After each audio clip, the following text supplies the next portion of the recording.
পর্ব ১ ভোলানাথের ভুতুরে মহাবিপদ।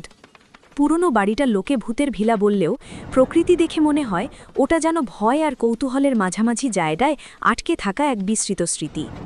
বাড়ির দেয়ালের পলেস্তারা খসে পড়েছে এমনভাবে যেন বহুবার কেউ ভয় পেয়ে দৌড়ে এসে হাত ঠেকিয়েছে।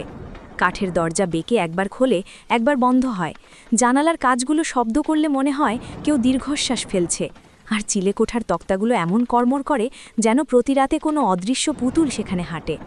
কিন্তু এই বাড়ির আসল পরিচয়ে যে ভূত থাকে সেই ভূতের নাম ভোলানাথ বিশ্বাস, যিনি জীবনে ছিলেন গণিতের শিক্ষক এবং মৃত্যুর পরেও সেই চরিত্রটাই যেন তার ভৌতিক রূপে আটকে আছে। ভোলানাথ কোনোদিনই ভয় দেখাতে পারতেন না।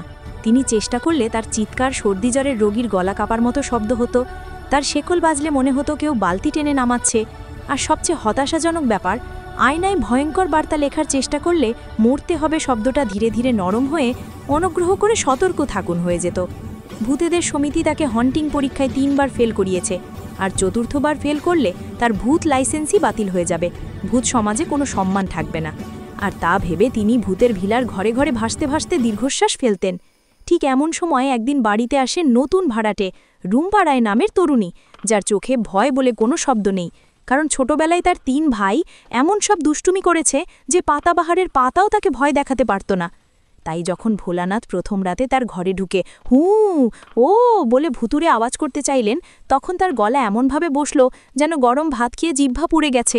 রুম্পা লাইট জ্বালিয়ে দেখে বলল, এই শব্দে কেউ ভূত ভাগ্যে, এটা তো মনে হচ্ছে ছাতায় পানি পড়ছে। শুনে ভোলানাথ লজ্জায় ক্লিপবোর্ড বের করে রেটিং চাইলে রুম্পা তাকে মাত্র ২ দিল, কিন্তু মজা করে বলল, চেষ্টা আছে তবে স্টাইল নাই। এই কথায় ভোলানাথের চোখে অদ্ভুত আশার দ্বীপ জ্বলে উঠল। রুম্পা ঠিক করল সে ভোলানাথকে প্রশিক্ষণ দেবে, কারণ ভূতের মধ্যে এত নিষ্ঠা সে আগে দেখেনি। তারপর শুরু হলো কয়েক রাত ধরে প্রশিক্ষণ। চিৎকার অনুশীলনে ভোলানাথ উহু গলা বসলো আমার করি এমন সব শব্দ করতেন। ভাষার অনুশীলনে তিনি দুলতে দুলতে ভাসতেন যেন অদৃশ্য রিক্সা তাকে ছাড়ছে না। আয়নায় বার্তা লিখলে তোমার শেষ বদলে তোমার পড়াশোনা শেষ না হলে মুশকিল হয়ে যেত, যা দেখে রুম্পা বলতো, আপনি ভূত নাকি টিউশন টিচার। তবুও ধীরে ধীরে উন্নতি হলো। শেষে পরীক্ষার রাতে ৩ ভূত পরীক্ষক এসে যখন বাড়ির ভেতর ভাসতে ভাসতে পরীক্ষা নিতে লাগলো, তখন ভোলানাথের ঘর দুলল, বাতাস শো শো শব্দ করল, আলো দপদপ করতে লাগলো। আর ঠিক তখন ভোলানাথ এক বিশাল হুঙ্কার দিলেন, ও আমি এসেছি, ভয় করো।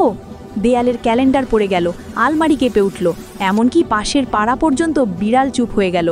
আয়নায় লেখা উঠল, ভয় না করলে কুইজ নেব।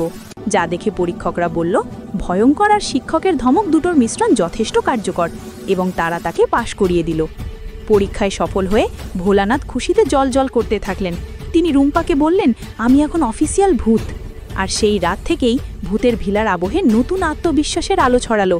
কিন্তু গল্প এখানেই শেষ নয়, কারণ পাশ করার পর নতুন ভূত সমাজ ভোলানাথকে নতুন দায়িত্ব দিতে চাইছে, আর রুম্পাও বুঝতে পারছে যে এই ভূতের জীবন মোটেও সহজ না। তাহলে প্রশ্ন হলো, এখন লাইসেন্স পাওয়ার পর ভোলানাথ ঠিক কী সমস্যার মুখোমুখি হবে?